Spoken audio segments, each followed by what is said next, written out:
in the night, your heart fills with dread. Probably a murderer who wants you dead.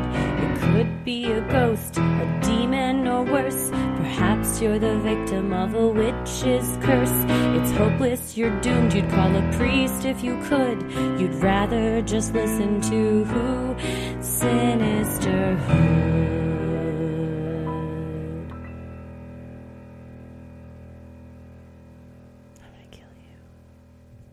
Hello and welcome to another edition of Freaky Friday, where we tell your odd but true stories. But it's not just any Friday, it's Halloween Friday. Halloween! Happy Halloween to everyone that celebrates, and I hope wherever you are, it's a good one for you. I hope you're getting your bag full of all the candy you want, or if you're giving out candy, that you get to see the coolest and best costumes with that if there are teenagers, that they're well behaved and sweet and not candy bandits or anything like that. That's run off with entire bowls from porches. Candidates. Shut them down, people. No candidates. Don't think I don't have a plan for this Halloween. If the bandit returns, you're like, the bandit is back. I have a plan. Because was it on Halloween night? Honestly, what I need is a giant animatronic to put on my front porch. And then what I was going to do is watch on the Ring camera. And if a teen approaches and looks like they're about to grab it, I'm going to yell through the Ring camera microphone as if I were the animatronic and yell something scary at him. Scary / traumatizing. It's true. To get him to leave. Isn't it wild how in the blink of an eye we go from being the teens to saying things like the teens? The teens. The teens I arrive. never stole candy as a teen. Oh, I didn't either. Do rude or smashed pumpkins. I didn't do any rude, mean things like that. No, I did steal the gnome that I still have in my current garden, but he was neglected. And so I thought, to me, it was a noble theft, but I would not go and steal candy from somebody. That seems wrong. I was more of a mischievous, hit the construction barrels with my old Oldsmobile kind of mischievous kid. I'm just bouncing off these barrels. I'm not hurting anybody. I'm just taking people's gnomes that, could have been a family heirloom. But to this day, now you're lives in my backyard. Just want you to know he's been well loved these past 20 odd years. Some child somewhere talks about that every year. I mean, just this is the month that Nomi went missing. Remember when they stole Nomi? When that's just like the guy that stole the Mickey Mouse from my porch as a kid. But hope your Halloweens are all free of bandits or anybody thieving any Halloween decorations. And we've got a lineup of stories that are scary in various ways. Traditional Halloween horror, this year type of Halloween horror, and this first one is a real life horror for sure. Well, and how timely it is. Indeed. Thanks, Corinne. We leave in just 2 days to go on a cruise. But, Corinne is going to be there too. So we'll get to say, hey, thanks for sending this in person. Well, I'm Christy. I'm Heather. And let's get freaky. Content warning, this story contains discussions of exorcide and suicide. Like I said, this first one is from Corinne and is called True Crime on a Cruise Ship. Hey, Heather and Christy. Love you. Love the pod. You know the drill. You might remember me from when the SWAT team was called to my high school over a Kermit the Frog doll. Given our upcoming cruise adventure, I'll be there in multiple discussions of true crime at sea. I thought you might be interested in my experience. In 2017, I found myself on a family cruise to Alaska for my grandma's 80th birthday. Since this was not a boat full of rum in the Caribbean, I expected this to be a pretty chill trip. Unfortunately, this was not the case. A few nights into the cruise, en route to Juneau, an unusual announcement came over the intercom. The clearly flustered speaker repeatedly called for security and medical personnel, switching locations a few times. It was so abnormal sounding, I had to investigate. I went to the hallway mentioned, where I found a crowd of confused passengers and a sobbing child with her probably grandmother on the stairs. It was unclear what was happening, and I didn't want to be a complete looky-loo, so I took a lap and found something else to do. A bit later, I swung by the hall again and saw a man sitting by the elevators, wearing what appeared to be blood-splattered jeans. filling out paperwork with a staff member. The next morning, we learned that due to a, quote, on-ship emergency, the ship was diverting directly to Juneau rather than the scheduled scenic cruise. Long story short, the FBI had to come aboard to investigate a murder. Christy and Kenneth Manzanares were on a family vacation but got into an argument that escalated to her asking him for a divorce. Luckily, he asked their daughters to leave the room before things turned physical, and then fatal for Christy. Some reports said that when the medical and security staff entered the room, it appeared her husband was attempting to move her to the balcony, possibly to dispose of evidence. Docked in Alaska, we spent several hours stuck on the boat while the investigation began. We were technically in USA waters, but not Alaska waters, so the FBI had to be called in to investigate. This might have been a dream scenario for the FBI since suspects and witnesses were literally trapped on a boat. After it was all said and done, Kenneth was detained and later sentenced to 30 years for second-degree murder. He did plead guilty, but I've seen in some reports that his attorneys claimed a testosterone supplement he was taking added to the snap in his temper. He died by suicide in jail a few years later. Tragically, the crying child I saw on the stairs was probably one of the daughters traveling with them. Christy's extended family was also traveling with them. And I've always been reluctant to share this story so publicly because I can't imagine the horror if my own family vacation had suddenly turned that sour. Weird fun fact for some levity, maybe? When the overheard announcement started, there was actually a murder mystery dinner in progress, and the guests there thought the announcements were clues to solving it. Oops. I'll be at Crime Wave with you, and let's all be kind and definitely avoid anything like this. The company did give us a credit for the inconvenience, but still not worth it for those poor daughters or the world's worst family vacation. Stay cool, and for goodness sake, keep any dicey supplements at home when cruising. See you all there. Well, I certainly hope this is not the cruise that we have. Yeah, it's like you talked about in the other, I don't recall if it was in Freaky Friday, but when you were talking about that woman who passed away at the Haunted Mansion and how, when it is a gathering of a lot of people all together and a tragedy happens, and this one, a heart attack or a heart incident, that's something unexpected, but especially when it is a purposeful homicide and there's family involved, just all of that, the whole family grappling with all of that, but then you're also surrounded by all these people who are doing the shuffle and whatever, and this murder mystery dinner going on at the same time. It's something that I think it's normally a tragedy is already pretty bad, but then having it juxtaposed with just like euphoria around you and everyone's getting off the ship, that has got to be so heart-wrenching. And especially too, if people are not sure why you're getting diverted, then people are like, why are we getting diverted? We were supposed to see seals. And you're like, cool it, Janet. We're going, the FBI needs to board something fucking hard. And, of course, nobody knows, but I'm so sorry you had this experience. I'm so sorry for you. I'm so sorry for those kids. I vaguely remember hearing about this. Unfortunately, if you just Google like husbands that have killed their wives on cruises, there's a lot that come up. So it is unfortunate. There's some linked stories here that were provided. They were from Utah. Man, it's just the mind reels that if somebody hadn't been called in to see what was going on, if her body would have been found. Yeah.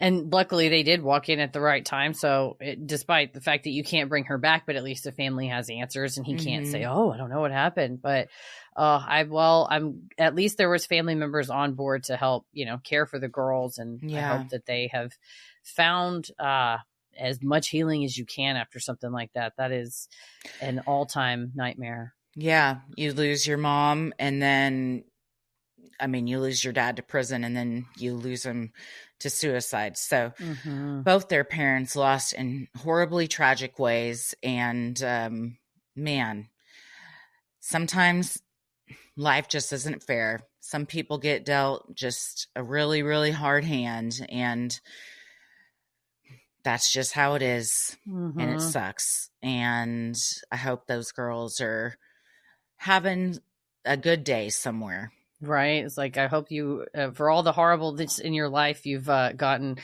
concomitant, like the inverse of joy later on or something, you know, to help make up for it, but you never really can.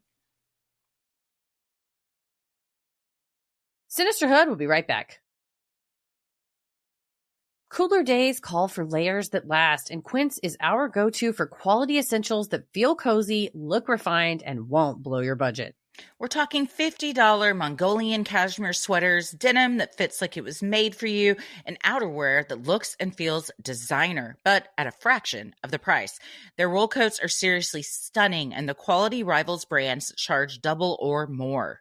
Quince works directly with ethical, top-tier factories and cuts out the middlemen, so you get those elevated, long-lasting pieces without the markup.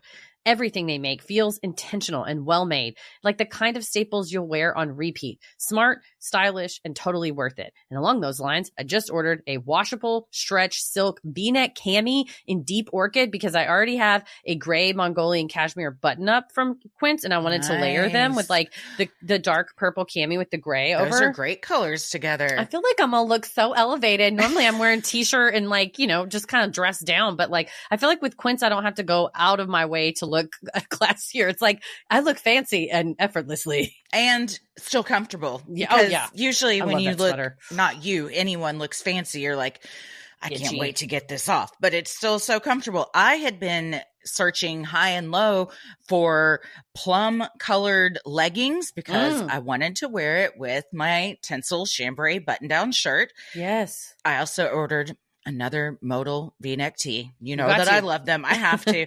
But the Ultraform high-rise crossover leggings in plum, such a good color, such good quality.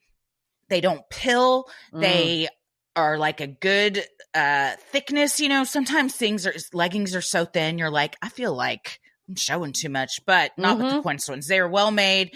They look nice.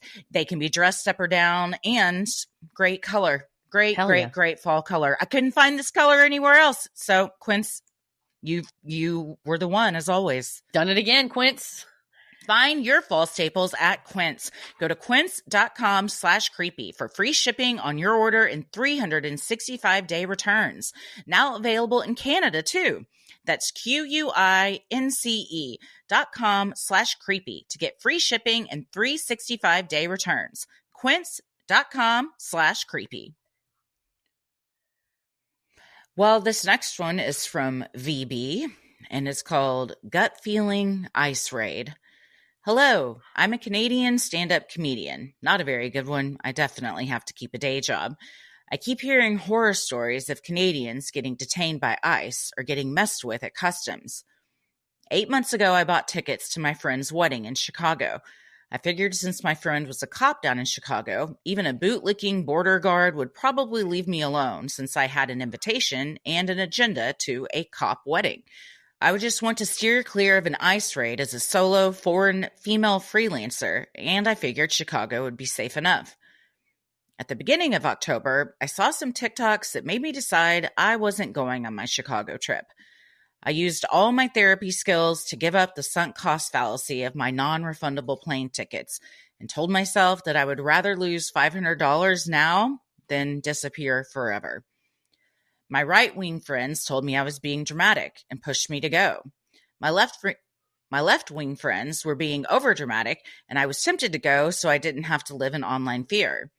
Also, I am a very faithful friend, and I am so sad to miss an old friend's wedding in a city I love. But ultimately, I made the hard choice that I wasn't going. Sure enough, it's Friday night tonight, and in another timeline, I'm sitting at my favorite place in the world, Chicago Laugh Factory. Not performing because I have no visa, but drinking the 2-drink minimum and cheering on my friends.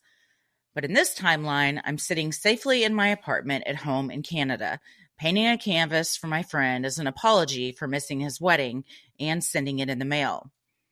Sure enough, I opened my phone and saw an online video of a raid going on at the Laugh Factory in Chicago and the manager being slammed to the ground by 2 ICE officers. right at the exact time where I would have been there with my foreign ID and a big online presence detailing my comedy career, which is truly more of a comedy hobby, but easily a he said, she said for illegal work. I dodged a bullet. I know lots of Canadians are toying not visiting their U.S. friends and family, especially with the holidays coming up. Maybe do a Zoom call this year. Stay strong to my U.S. homies and be careful to my Canadian travelers. Included a picture of my Expedia and the raid so you know I'm not making up, quote, chronically online horror stories. VB. Well, while this is a chronically online horror story, it's also a real life horror story. I saw that video of Nate, the manager from the Laugh Factory, getting slammed to the ground. I mean, we saw the WGN reporter. I mean, it's people, literal community members. Yeah. The guy that was coming back from a long run and was supposed to run in a marathon, and he was 66, and I slammed him on the ground and broke 6 of his ribs, and he couldn't run the Chicago Marathon he had trained for. Oh man. Just shit like that, where it's like, this guy's just managing a comedy club. But I think, VB, it's sad to say, but you made the right choice. That is easily could have been you. Yeah. You know, it's hard to travel these days, especially if you are coming to the U.S. and you're not from here. Hey, it's hard to travel in the U.S. even if you are from here. Right? Arguably more so because of stuff like this, these roundups that are just happening more and more. So, you know, I like to always say, and I didn't make it up, surely see something, say something. But for real, like the more TikToks I see, and the more bystanders are filming and asking people, like, what's your name? Like, was it you that sent me that TikTok of those 2 teenage high schoolers that I believe are, they're in a suburb in Illinois, and they drive around to where ice raids are happening and film them. And one of the boys was like, sometimes if we weren't there, like, no one would have known that person just got snatched off the street, or no one would have known what their name is. And these are 2 white boys, well-to-do, live in a suburb. Homeschooled. And they have been raised by a mom who is like, when ICE showed up, she was like, we got to do something about this. And when you're homeschooled, you're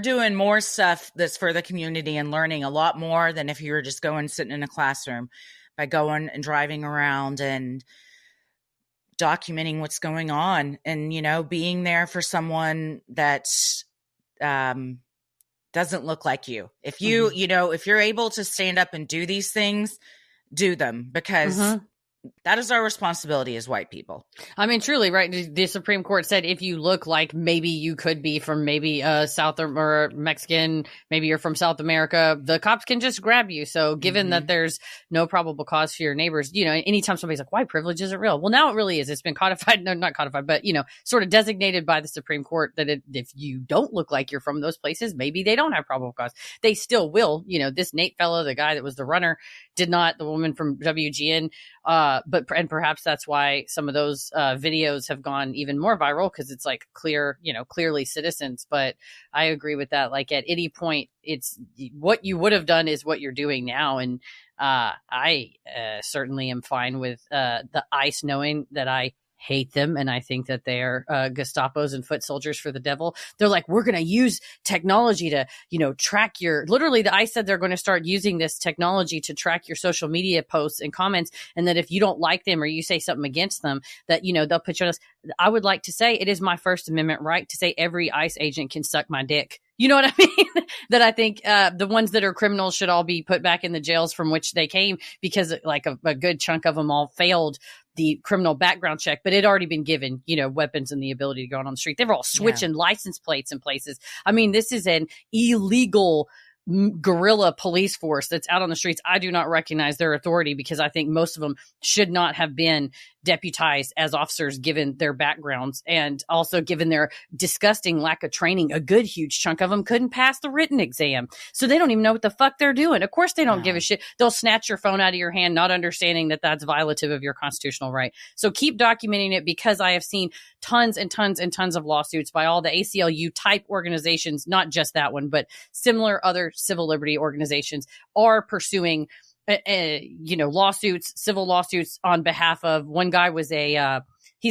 believe a Afghanistan or Iraq war veteran that was just driving to work one day and was like kind of going, hey, do you mind if and they drug him out and sprayed him and everything. So he is pursuing a case and has encouraged other people, hey, if you have been abused by these monsters, come forward. And like, there's more of us that don't want a crazy police force on the streets snatching our neighbors than there are that are cheering them on. And for those family members that are cheering them on, I think it's simple. What's wrong with you? How far have you fallen that you think that's okay?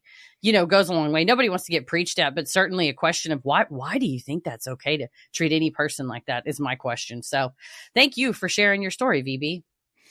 I also want to go on record that ICE can suck my dick. And also, to your point of, I don't recognize them as authority. Literally, like, there's really no way to know. Thank you.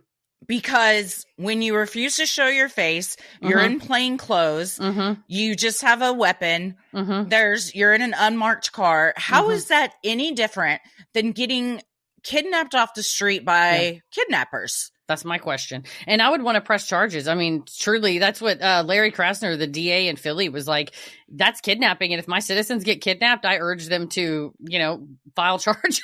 Because absolutely, like, you're being unlawfully, especially if you've done nothing wrong. And also, I'm like, your authority as an ICE agent is this immigration situation, which, by the way, I got a lot of issues, the legalities of it. I think it's all incorrect and made up and false pretenses upon which they're arresting folks. So I got a lot of problems with it, but this is a real horror. And that's one thing about this show that I love, that we record it. So like soon before we release it, and just talk about, real life events that are currently happening. Cause in 5 years, we can't forget that this happened either. Cause these people, and by these people, I mean the mass thugs that are on the street snatching up our brothers and sisters and our neighbors and our friends.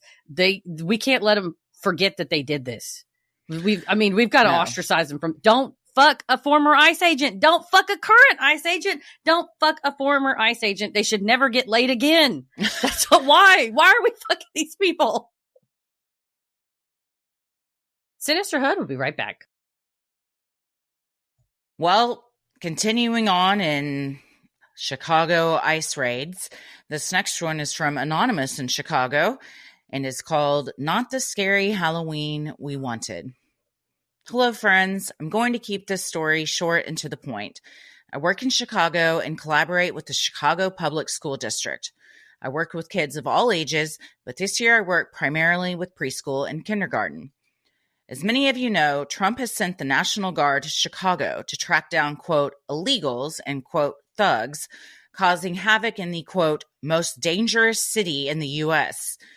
Meanwhile, this is the same city who came together over a rat-shaped hole in the ground. They've put fear into everyone. They've already been doing raids at the schools. There was one raid at a school next to mine. There was another raid that was targeting a grocery store and ended up tear gassing the school across the street. This raid happened as all of the students and parents were waiting outside during dismissal. There has been so much happening every day and every minute. There is fantastic advocacy work being done. Protesters, whistleblowers, rapid response teams, advocacy organizations, public services, volunteer dog walkers, volunteer school pickup and drop off, and just so many amazing people in the face of such horror. I'm already scared to be targeted for not being white. I'm constantly concerned, but trying to manage it so I can be there for my students. But when they scare my kids, now I'm fucking enraged. ICE has already taken so much from my community, but now they're taking away Halloween. This Halloween is going to be different in the city this year. So many people are already afraid to go out. People are already afraid to answer the doors. I'm dreading how quiet and empty it will be. This has become a big concern, so much so that my school is doing a trick-or-treat event at the school to give these kids some of that Halloween experience. It won't be the same experience under fluorescent hallway lights or without the autumn chill nipping at your hands, but we are doing our best to preserve that childhood innocence. It's tough to explain to many of our students with disabilities why it may not be safe for them to go trick-or-treating, but their friends can.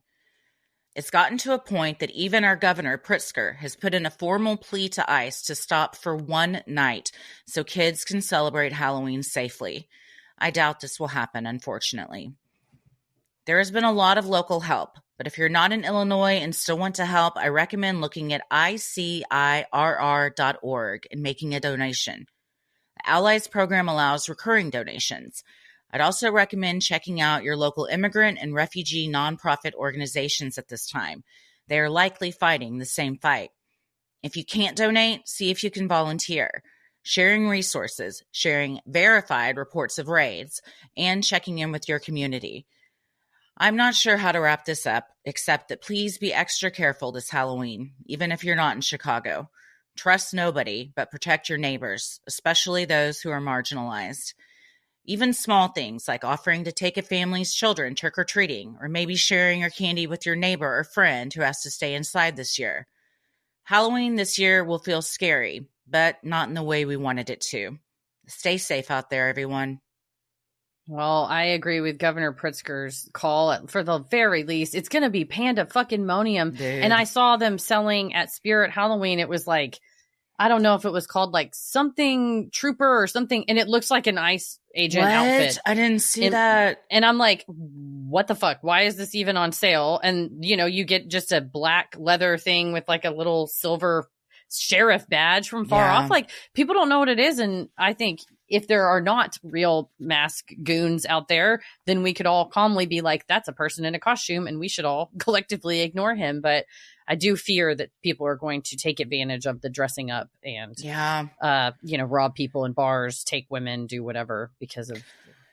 It's just, it's like a horror movie, literally. Mm-hmm. Like the Purge, the Freaky Friday we had last week, where the little girl thought the cop that had shown up for a domestic violence situation was literally in uniform. Well, now you've got all these people in uniform, and because ICE agents can, I guess, just wear whatever the hell they want and just have a firearm on them that, I mean, don't go with them anytime, but you don't have a choice. And now you're like, I really don't even know if this is an actual ICE agent or just some group of crazy people that want to fuck up some brown people on Halloween night. It is scary, especially because, like I said, their vehicles, there was just a study, NPR just released a study, and it was helped by folks filming that was vehicles that were used in these ICE raids, their license plates were being switched. So sometimes it would be license plates from other states, cities, and then one city or one state on the front and a different one on the back. And they would meet up at these central lots, and I guess they're unscrewing license plates and swapping around. Very illegal. You can't do that. But to your point, it's like, just random Chevy Tahoe rolls up with like New York plates and like and the Texas plate on the front and New York plate on the back, and it's probably not even a vehicle from either of those places, and some random guys who maybe didn't pass a background check get out and just slam your ass into the side of a car or the concrete. Or worse. I don't think there's a lot of checks and balances or anybody overseeing this. There's not really any qualifications even to become one. I think if you're willing to do it, they are willing to let you, and they don't ask questions or give you too many things you're not allowed to do. No, former January 6er, come on down. I'm pretty sure it's probably a lot of them, and Proud Boys and everything like that. So it's, what do they say? He had to pardon them so they could all become these. They could all join. What they say, the reason why you don't ever see the January 6ers and the ICE agents in the same place is the same reason why you don't see Hannah Montana and Miley Cyrus in the same place. Yeah. So the streets this Halloween, keep an eye out. We said, Anonymous said, take care of your friends and neighbors, and I think that's a great idea, doing a group trick-or-treating with the parents that are less at risk. is or maybe trunk or treats or something. Yeah. I've seen a lot of cool trunk or treats lately. People go all out. Also, I saw a really good reminder that if you're putting out stuff for Halloween, to be mindful of how many people, including millions of children, are about to lose their SNAP benefits. So in addition, or maybe even in lieu of candy, like putting out like ramen or little things of mac and cheese or cereal boxes. Yeah. Or like something that's maybe a little more hardy, but has a shelf life still, because a lot of people are about to be without food. And what do you do then?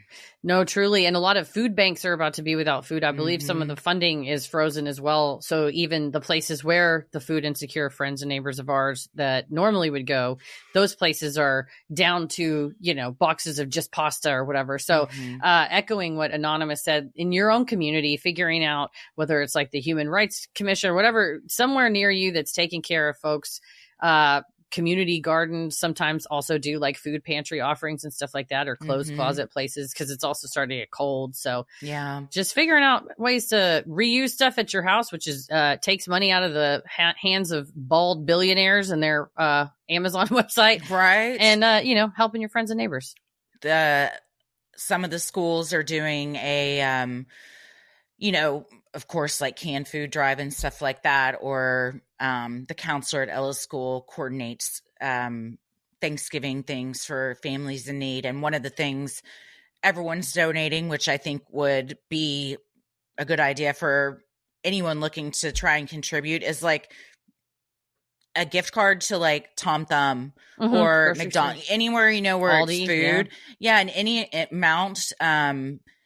Just handing them out to people even, or putting them, or if, your kids are at school, asking the counselor, even the front office, like, if y'all know who these can best serve, and they do, they should know who their most at-risk students are, a way for people to get extra help if they need it without having the potential of being embarrassed or, having their situation be put on blast. So just, those quiet donations of like, hey, whoever this needs to go to, please, if you could get it to them. And there's little ways like that we can all help. And growing up, if you're able. I was going to say, from a former kid who received stuff like that and who received free and reduced lunch and whatnot, thank you. And I feel like we should also kind of destigmatize it too. Like, if you're a person that needs help in this season, you need help in this season. And you know what? It's not because you don't work hard. It's not because you haven't tried hard. It's not because you're not a good parent. It's not because you're not a good friend or sister or daughter or neighbor. It's because we're all getting our asses kicked by about 7 people that just took all the money like bandits with big dollar signs on a canvas bag over their back. I have a plan. It involves a giant animatronic. For these 7 billionaires. We can lure them. We'll be like, look, we've got yachts for sale. I haven't told you what the animatronic looks like, but I know how to get him here. Don't worry. Okay, we'll scheme and scheme together. But no, seriously, they all like one thing. They all like one thing. They all like several things, but I can think of one thing that they definitely all really like, unfortunately. So, but no, like we said, if you're in that camp, don't feel bad. And it's the time will come. So many are in the camp right now. Fucking many, and so many more are about to be in the camp. If you're affected by any of the mass tech layoffs that are all happening right now, Amazon just laid off 14,000 people. 14,000 people, because they need to be able to buy more chips, because Amazon Web Services is a high margin profit portion of their company, and human beings cost more money, so they got to cut where the margins are thin and invest more for the shareholders where the margins are a little bit thicker, like Amazon, who's owned by one of the top 5 wealthiest people in the world. Yes. Had to lay off 14,000 people, as if he alone couldn't have just supplied their income. Yeah. Shout out to Billie Eilish, who just received an award at the Wall Street Journal Awards. And I believe Zuckerberg was in the room, if not other billionaires. And she donated $11 million to help with hunger causes and food insecurity. And she's like, hey, I just want to say, what's up to the people in the room that are like a lot richer than me who are billionaires? First of all, why? Second of all, give away all your money and do something good. Okay, thanks, bye. And like walked off stage and I was like, Billie Eilish is iconic. She is. And so many, I've seen several, like Chapel Roan has established like an organization for trans rights and legal proceedings, and Sabrina Carpenter's donating a ton of money from her tour to a similar cause. So it really is like the good people who are famous, and of course they're rich. They're richer than any of us are going to be. They're not billionaire rich, which could literally, those 7 assholes get in a room together. First of all, who's dropping it? Deuce. Who's dropping the deuce? The deuce from above. I'll drop a deuce. Takes everything. An airplane full of deuce. I'll just spray it all on top of it. Oh, yeah. Like the AI video. The AI video that he retweeted about himself. What a fucking moron. Well, all of them could solve everything. Literally, all of their money could solve all of the problems that the world has. Yes. And instead, these younger artists who are just have good hearts and see their friends' rights being stripped away, or their own rights being stripped away, and they're like, well, I don't need all this money. Who would of us would ever be like, man, I have $11 million to give away, but if I did, that's exactly what I would be doing with it. And good for her. And shame on all you fucking greedy bastards that do nothing but look up ways to make yourself younger and live forever so you can just roll around in your filthy wealth longer. Truly like a bunch of Scrooge McDuck bitches. Well, anyway, all that to say, fuck them. But at least we all have each other. There's more ants than there are grasshoppers. That's all. Thank you. Happy Halloween. Happy Halloween. But for real, stay safe out there. Sinisterhood will be right back. Well, this next one is from Kate. We're switching. Dog? That's the one. We're switching gears here. Kate, I hope it's not your dog because it says just a haunted house or a portal to hell. Well, you tell me. The squeals of the beast in the backyard make it to your house. Like we're halfway to hell. I would not ever describe your house as hell, but I certainly have heard the sounds. It sounds like hell might be behind a gate next to your house. And hell on wheels, and her name is Petal. Well, all right. Hell on hooves. Hell on hooves. Well, thank you, Kate. I gotta get her a custom thing, like a bandana. I don't biker jacket. Yeah, she doesn't like clothes, but maybe a big bandana. Maybe so a blanket. Yeah, tie around her neck. Like a cape. Hell on hooves. It's a cape. Oh well, thank you, Kate, for sending this one in. Content warning: this story has mentions of suicide. Oh, Kate writes, hello, love you, love the pod. I am aware of how unhinged this story sounds. I've honestly questioned my own sanity, but I promise you that even the most depraved depths of my brain are not this creative. This truly happened, but I understand if you don't believe me. Buckle up, bitches. This will be a wild ride. It was the fall of my senior year of high school in a small New England town. This was the early 2000s, so weekend entertainment was limited to whatever DVDs had not been rented out at Blockbuster or finding some trouble. On this particular night, my friends and I chose shenanigans. So we all met at my house, told my mom the plan, and laughed as she rolled her eyes and warned us to make good choices. Then we piled in someone's hoopty and headed for the area's most haunted graveyard. I had been to this graveyard before, multiple times. It was not technically legal to visit this place at night, but if you drove into it far enough and kept the lights off, then usually the passing cops wouldn't stop you. This was a very small, sleepy town, so the cops drove by often, as they had nothing else to do, and they knew it was a teenager hotspot. Luckily for us, it was quite foggy that night, so we were able to drive in and park without much worry. We split off, all going to visit our favorite spots within the grounds. I walked over to the western corner with one other person to see what new trinkets may have been left by other visitors on the headstone of a small child who was buried there hundreds of years ago. 2 others of us headed to the southeastern section to see if they could catch a glimpse of the Blue Lady, the most famous ghost on the grounds. The last of our group was sneaking around, trying to spook the rest of us. We eventually regrouped near the car and began discussing our next moves for the night. As we were all standing still, we heard clear Footsteps. We all froze, holding our breath to turn up the volume in our ears. The footsteps continued, slowly, around the perimeter of our little circle. Then the whistling started. We weren't able to see more than a few several feet into the mist, but the whistling and footsteps sounded close enough that we should have been able to see the person creating them. We could not. This felt like our cue to leave. So we piled back into the car and slowly inched our way out, disappointed that we didn't see another car to explain the source of the sounds. This particular cemetery is set way back on a small back road. To get there from my neighboring town, we had to pass by a dilapidated old 2-story house. It truly looked like it came out of central casting for creepy haunted houses. Windows and doors are boarded up, overgrown vegetation, peeling paint, missing shingles. I am a spooky bitch. I just ran around at night for funsies. I don't scare easy. But this house scared the shit out of me. Every time I ever passed it, I could not bring myself to look directly at it. I had to concentrate hard to keep a panic attack at bay as we approached each time, and I was fine as soon as we were past it. No clue why, but from the very first time I ever traveled this road, I felt that way. This night, as we're driving toward home, one of the passengers yelled out, "Wait, pull over, let's go check out that house." The driver complied, but refused to get out. Everyone else refused to get out. Then, one guy got out and started walking over there alone. I am trying not to hyperventilate as I asked if anyone else was going to stop him from getting arrested for breaking and entering.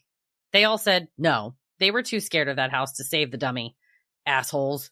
I crawled out of my perch in the middle of the back seat, making sure to put a knee in a lap on my way out, and ran across the windy dirt road toward the house, where the dummy disappeared around back. I followed Captain Dum-Dum around to the back of the property, climbing over dead branches and fighting cobwebs. He had found a weak point and wedged open a board that had been blocking a back door. I squeezed through and was instantly assaulted by the stench of death. I stood still for a moment, hand over my nose and mouth, allowing my eyes to adjust before venturing further inside. We had entered through what appeared to be a mudroom of sorts. Directly to the left was the remnants of a bathroom, and straight ahead led to the main part of the house. I walked carefully over broken boards and shards of glass and peered into the bathroom. The carcass of a raccoon was in the chipped bathtub, along with a broken window frame and other debris. No sign of human life, so I backed out, careful not to touch anything, and stepped toward the rest of the house. As I walked through the doorway into the main area, I was suddenly overcome with the strongest sense of dread I have ever experienced. The air felt literally thick and heavy, and I dropped into a crouching position.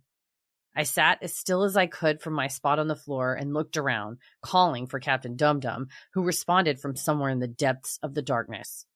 The room was square and large. I had entered from the back right side of the house, windows to the street on the far wall to my left, and windows to the back of the property on the wall directly to my right. I was sat in the corner. Directly across from the doorway I entered was a doorway into another room. There were 2 doorways along the same walls down the other end of the room, also mirroring one another. Along the wall between my spot and the next doorway was a massive pile of broken furniture and various household items. Standing sentinel in front of the pile was an old wooden rocking horse. It was rocking slowly. Captain Dum-Dum emerged from the doorway across from me, stating that there were just more broken items in that room and that he was going to try to find a way upstairs. He picked each step carefully and slowly, as there were few floorboards left to choose from on which to travel to the other side of the room. The middle of the floor sported a huge hole. A matching hole was in the ceiling. I begged for us to leave, but he did not listen and disappeared again as I took notice of the ceiling. Once I was alone again in the space, a dark mass, which was somehow even darker and more black than the night around me, came down from the hole in the ceiling. It was like a mist or a cloud of smoke, though it moved with purpose. It came down into the room in a column, about halfway to the floor, then began to circle like a slow-motion tornado. It expanded further outward with each completed circle, slowly taking over the whole room. As this was happening, a deep, loud sound reverberated throughout the space, like too much bass feedback in an amp. Then came the voice, guttural, Angry, it screamed, "Get out!" over and over. I clapped my hands over my ears, shut my eyes, and repeated, "I'm sorry, I'm so sorry, I'm so sorry, we're leaving," in a whisper, the loudest my voice could manage as my lungs fought through the thick air. I don't know how long this went on for. It could have been just moments. It could have been hours. As suddenly as it started, it was over. I could hear a car horn sounding outside, our friend signaling that it was time to go. The kid I followed inside was making his way back toward me, only about 8 feet away, though I hadn't noticed him approaching until then. "What's wrong with you?" he asked, all nonchalantly. "What do you mean? You didn't see or hear any of that?" I said. "Any of what?" he asked, sweeping his small flashlight around the room. The rocking chair was still going. "Never mind, let's just go," I said. I stood up, my legs stiff from crouching and being so tense. We returned to the car, checking that there were no police or other unexpected visitors before bolting from the shadows and into the open car doors. The others asked what happened. Captain Dum-Dum stated something about how it was a bus and the staircase was broken so he couldn't go upstairs. The driver noticed my face in the rear view and said, "You saw something, didn't you?" I didn't want to talk about it, but I nodded my head and just told him to drive. Later, when we were safely back at my house, the driver shared the history of that house. He had recently linked up with the ghost hunting group for a visit to the cemetery we went to, and they told him the following. I have no reason to think he was lying, but I've never found any verification for these events. At one time, that house had belonged to a prominent family in town. It remained in the family for many generations, and at some point in time, an owner chose to end their own life by hanging themselves in the rafters of the top floor. That man had reportedly been very angry and aggressive in life, and rumors began shortly after that his angry spirit remained in the top floor of the house. The house was eventually abandoned and fell into disrepair. There were classic satanic panic era stories of people breaking into the home and performing rituals of some sort, both on the top floor and in the basement. A handful of years before my experience there, the owners of the property invited a ghost hunting group, the same group that took my friend on a hunt, to investigate. Allegedly, while on the top floor of the house, attempting to make contact with the angry spirit, the floor gave way under one of them. He fell through the top floor, through the floor of the main room, and landed in the basement. He succumbed to his injuries later in the hospital. My friend told me the story before I shared anything about what I observed or my experience in the house, but perhaps it explained everything. I included a picture I pulled from Google Maps, taken in recent months. Looks like they cut the grass, but haven't done anything else to the house.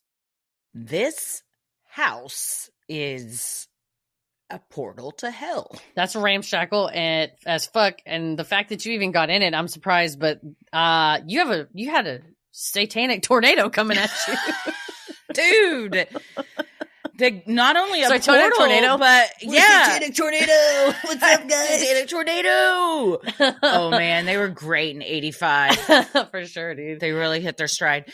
You had a portal to hell and happened to hit it when it was rainy season, and goddamn, what a first of all, if everybody refuses to get out of the car, don't feel like you got to be the one to go run after this guy. Yeah. The driver, I feel like should have disclosed all of this information prior so you could all make an informed decision if you wanted to go in there. Yeah, if it's like, hey, let's drive to this house, and you pull up, unless you literally leapt out as the driver was like, before we get out, I got to, and you're like, fuck it, go. But if he gets there, the onus is on the information holder to be like, before anyone goes in, first of all, someone fell to literally their demise. Like, God bless that man who fucking passed away on what is supposed to be a fun time, right? You're on a paranormal investigation. We've been on a couple. That would be heart-wrenching to watch your comrade like fall through when it's, ghost investigations are fun, right? That's horrific. But the fact that it happened as a result of the danger of the house, I think the driver had a duty to warn you. Not like legally speaking, but morally, fucking say something, man. Well, the danger of the house. Yes. Ipso facto, the haunting of the house. That too. The haunting, alleged, led to the danger, allegedly, and then to all the other stuff. But, oh man, we'll have to share this picture for sure on socials, because if I was scouting and somebody was like, find the most scary house you can find, where like the worst atrocities. And I'm like, oh, like Texas Chainsaw Massacre, worse, even worse. Think of that. And I'm like, I think we found our location. For sure. And although you're going to have to just use a drone to film it because there's no floorboards anywhere. And the ones that are there are probably rotted through and you'll fly. And the windows are boarded up. So, ooh, the things. Yeah, I mean, you had a dead raccoon in there, but the other things too. Yeah, that's the kind of place you got to just put a camera in there and just monitor it from afar. You don't need to be going out there. Now that you've got drones for situations like this, where like me, what's weird is me as a teen would have done something stupid. Like, yeah, let's go break into this house. Me now would be like, the amount of bugs that could be in there, or just like the floor's rotted, it's just dangerous to go. Something's going to fall on you from the rafter. 100%. I would be the one in the car being like, you guys, we're going to get in trouble. Also, I have to poop. Can you drive me somewhere else and come back and get them later? And we're like, poop in here. There's a raccoon in the tub. There's a bathroom. Nobody will notice. Just go to the bathroom. It doesn't flush, but it doesn't matter. Yeah.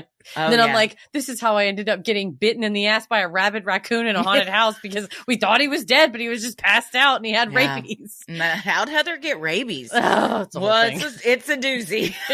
Where's your rabies bite scar? Buckle up, bitches. It's going to be a wild tale because it is a doozy. So, you want to see my raccoon bite? It's right by my Blues Brothers tattoo, my Abraham Lincoln tattoo. Oh, man. What an adventure, though. This is the kind of like Goosebumps TV show kind of adventure, Kate. So you're living the life. I'm glad you got out safe, though, because that is scary as fuck. It is. Yes. And now you have an answer as to why you felt existential dread every time you passed by. Well, thank you, Kate. Sinisterhood will be right back. This next one is from Melanie, and the subject line is Elmo haunted my daughter. Hi, Christy and Heather. I'm a big, longtime fan of the podcast. I have tons of personal ghost stories, but I haven't been able to get this out of my mind. My daughter is about to turn 3. In March of this year, we went to Pigeon Forge on vacation and stayed in a cabin. Now, we all know the Appalachian Mountains are spooky as shit. We heard a lot of strange noises and whistles outside at night, and our cabin just felt creepy sometimes. About a day into our vacation, my daughter, who loves Moana, started playing with, quote, Maui, and would pretend like Maui was knocking on the front door. She had never really done anything like this before, so we were excited she was using her imagination. We would play along and open the door to tell Maui to come in. But over the weekend, it got to the point where it was getting kind of weird. During our outings in town, she would say Maui was in the car with us. She even said it on our way home. Over the next few weeks at home, Maui apparently turned into someone else she loves, Elmo. However, Elmo was starting to scare her. She would be playing, then all of a sudden, her entire demeanor and energy would change, and she would get very quiet and noticeably uncomfortable. Now, my child is loud and a talker. She literally never stops talking and has not stopped since birth. So that's how I started realizing maybe something was wrong. So I would ask her, what's up? And she would say, Elmo, scare me. After she told me that a few times, I started telling her to tell Elmo to go away. I made sure not to make a big deal about it or lead the witness when questioning because we all know how toddlers can be when we as parents have big reactions to stuff. This continued for a few weeks until one night we were playing in her room when all of a sudden she stopped, dropped her toys, and turned around like something was behind her, then jumped into my lap. I asked her what was wrong, and she said very quietly, Elmo, while staring at where she was just sitting. I couldn't really hear her and wanted to confirm what she said, so I asked her again, what? And again, she whispered, Elmo. There was nothing there, but she was legitimately terrified. This is when I said, oh, hell no, I ain't playing these games, Elmo. So I grabbed my sage, some holy water, and started trying to purify our house. After that, when we put her to bed, she became hysterical and fell out of her crib, which is something she never tried before. Honestly, I'm not convinced she did it herself. I low-key think I pissed whatever it was off and it took it out on her. After that, though, she's only seen Elmo outside. Once, she refused to go any further down the stairs when the window blinds were open because Elmo scared her. Another time, I was getting her out of the car when she looked down our alleyway and yelled, Go away, Elmo! She even said it in the daycare parking lot, which is really unnerving. I always remind her to tell him to go away and that he can't scare her. I've also made numerous threats to whatever this thing is because you can't scare my child, possibly physically hurt her, and get away with it. My husband and I are deep in the paranormal community, so we know how to debunk, ask questions, and rationalize. We also know that leaves us open to strange occurrences, and with this, we're convinced something followed us home by trying to be appealing to our toddler. So, what do you think? Thanks for reading, and stay creepy. Not Elmo. Dude, it's call. What you need to do is you need to tell Disney and whoever owns the intellectual property of Sesame Street and be like, you got to go after this ghost that's using your Elmo against your will, because this is besmirching Elmo. I don't know. It seems like Beetlejuice, they could go back and forth and we could figure out stuff like that. I think we could do it. You got to draw a door and knock, knock, and go through and serve them with papers on the other side and be like, hello, ghost that keeps dressing up like Elmo. That is creepy. Cause it's like, it's one thing to be like, oh, I have an imaginary friend and Maui is with us. And Maui, when we were kids, like my sister had a baby that followed her everywhere and that was her imaginary friend. And mine was Ferris Bueller, Sloane, and Cameron from Ferris Bueller. And I would be like, you have to save a seat for Ferris Bueller. Like Ferris has to sit down. And they didn't never scare me though. Now I'm worried that it was 3 ghosts that were following me around like fucking Heart and Soul with Robert Downey Jr. Did you just imagine them in your head or were you seeing them? Well, that's, it's what I guess you're seeing Ferris Bueller. Yeah. I mean, like if you asked me, like, if you were in a, augmented reality glasses of what my world looked like, it would be like regular life. And then, I could like physically see like Ferris Bueller and Sloane and Cameron Matthew like Broderick? in my house. Yeah, it was Matthew Broderick in the vest and everything. So you have a vivid imagination and could picture what it would be like if they were in the room with you. Yes. And like, I would envision that they were in the room with me too. I also was where I had a tiger as a pet, like an invisible tiger as a pet for a while, but those specifically were the 3 but they never scared me. They just played with me or like hung out with me. Well, yeah, because they were in your head. You're not going to make them make you scared, I hope. No, I hope not. And those characters in the movie weren't scary. Cool. Yeah, they were neat. They just wanted to hang out. You're going out on a day adventure, it sounds like. Yeah, a Cubs game and all sorts of shit. You need to ask what a bunch of high schoolers are doing hanging out with the kindergartner. But other than that, I think it was probably fine. I think you got to ask the kindergartner, why are you choosing to hang out with a bunch of high schoolers? I was cool, baby. But they never came at me. They never scared me, never pushed me out of a crib or anything. It sounds like this is not Elmo. I don't think. I would say these are 2 different things. Yeah, this is not Elmo. I don't think this is an imaginary Elmo friend. One's an imaginary friend. One is potentially a ghost that either told your daughter, I'm Elmo, or she thinks it looks like Elmo. Maybe we got big old blue furry ghosts, or like a little red tiny ghost all furry being like, ah! Oh yeah, Elmo's red. I keep thinking Grover. Oh yeah, Elmo's a little bit smaller, and Elmo's got that little like, I'm Elmo. It has even like the like higher pitched voice. Oh fuck, Elmo is red. Yeah, so is fire. Yeah, and then he's like, Elmo says, get the matches and burn your house down. That's what I'm saying. You gotta portal to hell in your own house and you're just seeing fire. It's like that meme where Elmo's on fire. Save me. You gotta tell Elmo, get his ass back to Sesame Street, the fuck out of my house and get back to Sesame Street, Show your daughter that meme and be like, what is this? Yeah. She's like, that's what Elmo said we're gonna do for fun. Oh no. No, I say bring Maui back. He didn't sound as scary as this Elmo. Yeah. Cool. And he's a shapeshifter and can do a bunch of cool stuff. I mean, wait, he shapeshifted into Elmo. It's Maui the whole time. That's what. So it's still Maui. It's still He's Maui. Shapeshifted into Elmo. Well, it's a demon that has taken on the form of Maui. Yeah. Who has now shapeshifted into Elmo.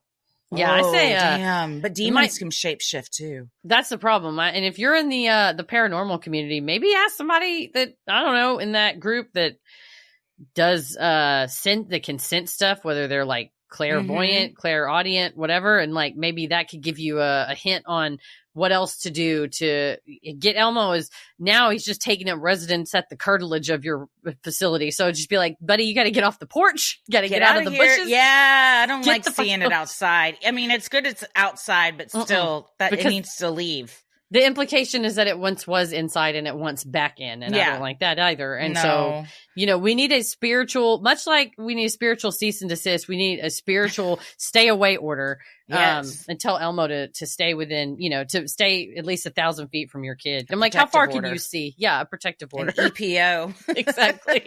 Your Honor, I believe your jurisdiction. Oh, yeah, sure. I approve it. Dang, I don't know where my gavel is. All my things got moved around because we changed some stuff in here. So, well, I say it's ding. Legit. That's my Law and Order gavel for you. Well, you heard it here, Melanie. The next time Elmo comes back, say, it's my understanding Judge Christie's told you to stay at least 1,000 feet from our house. Yeah. You're in violation. Word gets around down there. Violation. Well to Elmo, formerly known as Maui, formerly known as ? Whatever. It doesn't matter. Yeah. Oh, man. Well, thank you, Melanie, for sharing that with us. And let us know if Elmo fucks off after this. Please do.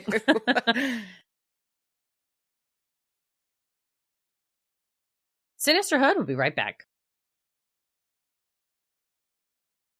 Well, this last one is from Lily, and the subject line is The Legend of Werewolf Springs. Hello. Last year, you ladies read my story about the White Bluff Screamer on an episode of Freaky Friday, and I was so happy. To have others learn about my local legends is just the coolest. Today, I have another local legend that's just as spooky and, honestly, scared me more when I was younger than the Screamer. Today, I'll tell you about the legend of Werewolf Springs. Circuses were a huge part of the entertainment industry in the 1800s. Late one night, after a show in Nashville, a circus company was making their way to Memphis on a train. An accident occurred, and the train ended up derailing and crashed the railroad cars. While checking to see if everyone was okay and accounted for, there seemed to be 2 missing performers. The 2 known as the Wolfmen of Borneo were gone. The circus had to keep going and ended up boarding a new train a few days later, without the Wolfmen of Borneo. A few years later, a few men were traveling and ended up stopping at a spring for a drink of water and to rest. After resuming their journey, they felt like they were being followed. It felt as if someone, or something, was chasing them through the woods. They began moving faster and faster until they were full-on outrunning something and ditched their wagon. They got split up, and one of the men ended up being killed by what was described as a Sasquatch-like monster. The other man ran all the way into town, screaming that his friend was killed by a werewolf. Men in town were quick to action and grabbed their guns to go hunt down this supposed monster. Grabbing a goat as bait, they went to the spring and set up to lure the monster out. After the sun went down, the monster emerged and began to eat the goat at the spring. The men attacked and chaos began. However, they were too slow. As they lit their lanterns, there was no goat or werewolf, but 2 more men had been killed in the attack. Determined to have their revenge, the town hired a big game hunter to stay at a cabin near the spring and kill the monster. The hunter went after the werewolf for days, but finally, on the 3rd day, he finally drew him out. Even with his aiming proving true, the monster was not fazed and kept attacking. The sun was almost on the horizon, causing the monster to run before finishing his attack. For years, locals would speak of this monster, and once the state park was later built on the land that the attacks happened, the spring was named Werewolf Springs. Personally, I'm convinced of the story as I have stayed overnight at the Werewolf Springs shelter and got some spooky feelings there. I remember hearing coyotes in the woods growling. I remember hearing coyotes in the woods growing up, and I was convinced the Wolfman was going to come attack me. So, is it a local legend, or do we really have our own Sasquatch-like monster running around? Lily. Attached is a photo of my dog because I couldn't just not send her. How could you not look at this baby with her little Snoopy in a pumpkin costume? Sweet little Halloween treat. Oh, she looks beautiful and perfect. Well, you got to get the werewolf app so you can hunt the werewolves. Oh, shoot. I forgot about that. That's right. Yeah. I was thinking, how scary were 1800 circuses? Dude, how scary was anything in the 1800s? I'm like, everything's just sharp edges and dysentery. And like, I don't like any of the, antiquated term and inappropriate of the freak shows that they would travel with. And so, just very exploitive, and people would pay to come see. But it's stories like that where you're like, well, and then some of those people got left behind, and then it turns into this legend. But then you're like, But did they really? Because there are conditions where people grow an exorbitant amount of hair and you get, caught up in the circus life because that's how you're earning some money. And then you just get left behind. And then, I mean, you got to do something. So you just start killing people, I guess. Or you're like, hey, man, y'all are the ones that put the goat out there. I thought it was good. I like a little cabrito. Like, come on now. I thought this was cool. What the fuck? Like, now everyone's shooting at me. Hang on a minute. I thought we were having a barbecue. But no, it's you're right. I think sometimes these legends are born from a person who just looks different. And it's the 1800s and they don't have like real doctors or books or anything around. So they were just like, oh, it's a goddamn werewolf. And you're like, it's a guy that would be fine with just some razors and understanding. But everyone's quick to point, but certainly the circuses did not help with that. No, ventriloquist dummies. I'm just thinking about the 1800s and all the stuff in circuses. Those old big ass wheelchair, the wheelchairs with one big ass wheel and then the two little wheels in the front. Like, why are those always so creepy? Like baby carriages with like big all ass. the old timey stuff people would use, phonographs, just like. The Wilson Castle in the attic, the coffin that was in front of us, that was a wicker coffin. And they were like, that's a transport coffin. It's like an old transport coffin. So hundreds of bodies were transported in this coffin. And I'm like, it's wicker. And it was like, you know what? Stuff need to run out. It can, though, when things get stuck in those little ridges, it can be hard to get that out. So they're like, you gotta hose it down. You got to get the power washer for that. And they're like, fuck, it's 1908. We don't have a power washer. Think about what that means. The obstacle's the journey. Oh, man. Well, that's how you invent the power washer. Exactly. Well, I feel like, Lily, you've got quite between the Legend of Werewolf Springs and the White Bluff Screamer. You've just got you just had a whole trauma of growing up. Yeah, it's like a menagerie of cryptids of like, that street's the Screamer Street and that's the Werewolf Street. That's Vampire Alley. it's like, we're going to name the springs and the campground adjacent to it Werewolf Springs. So then when people ask, why is it called that? We'll say men were ripped to shreds here by a werewolf. So welcome. It happened at night right by these various springs. Were they caught? They were not. The werewolf's still out there. Thank you so much. Have a great night. Please just make sure you turn off the light when you're done in the restroom. Cover Meanwhile, in the woods, golly. The werewolf's like, oh, bitch, I got some more, baby. Oh, man, what a time. Well, thank you so much to everybody for sending in your Freaky Fridays on this freakiest of Fridays, Halloween. I don't know if it's happened before that we've had a Freaky Friday land on Halloween, but we did it. It finally happened. If you have an odd but true story, maybe you've encountered Bigfoot, you've seen a UFO, you had a brush with true crime, or you felt the presence of an otherworldly being, send them in at sinisterhood.com/Freaky Friday.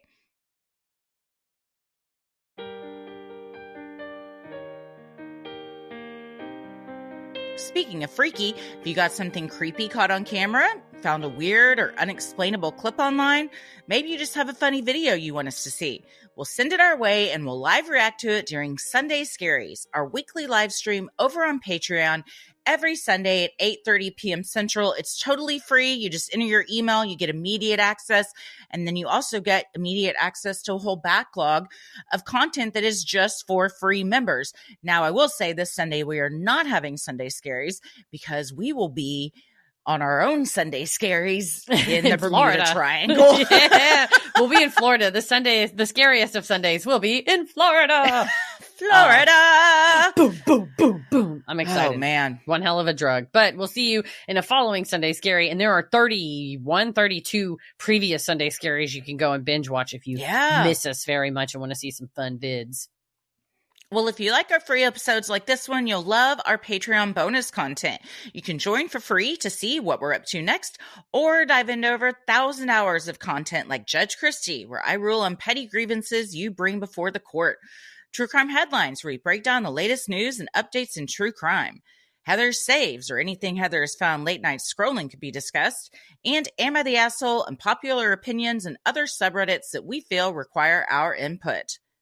We also offer free trials. That's where you join for a week, check out all the perks, and cancel anytime before the trial is over without getting charged. And when you stick around for an annual membership, you get 1 month free, and you also get all kinds of stuff. You can get ad-free episodes, monthly live stream Q&As, quarterly live bonus content, weekly audio bonus content, minisodes, merch discounts, and a community of the best listeners on the whole internet.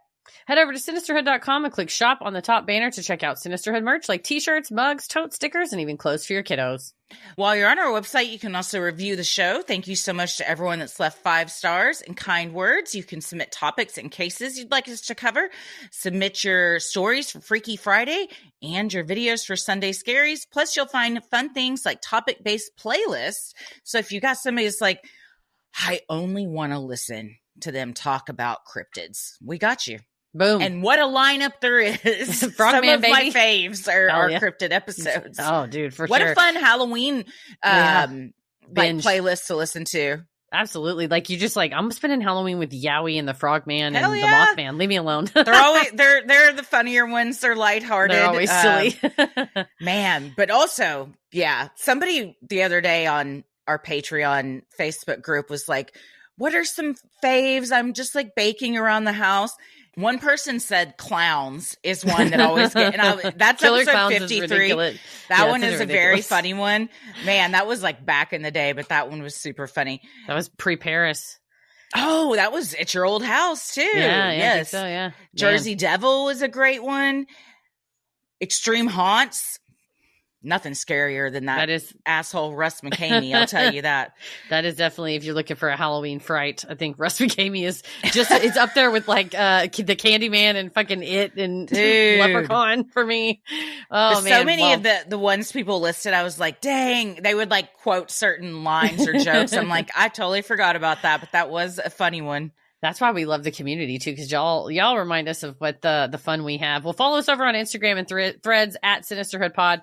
Like us on Facebook at Sinisterhood. Follow us on YouTube and TikTok at Sinisterhood Podcast to watch clips from the episodes, live streams, and more. And if you're looking for a unique and personal gift for the Sinisterhood fan in your life, or you want to treat yourself to a pep talk, book a cameo now. From happy birthday to birth announcements to congrats on whatever accomplishment, we would love to create a customized video that could be immediately viewed and sent. It's a thoughtful gift. It's perfect when you don't want to deal with the hassle of shopping, or you're looking for a last minute gift. Right now, if you're listening on October 31st, you have until 11:59 p.m. The Cameo spooky season deal is ending tonight at 11:59. But even if the deal's not going on, we can still do a cameo for you at cameo.com/Sinisterhood.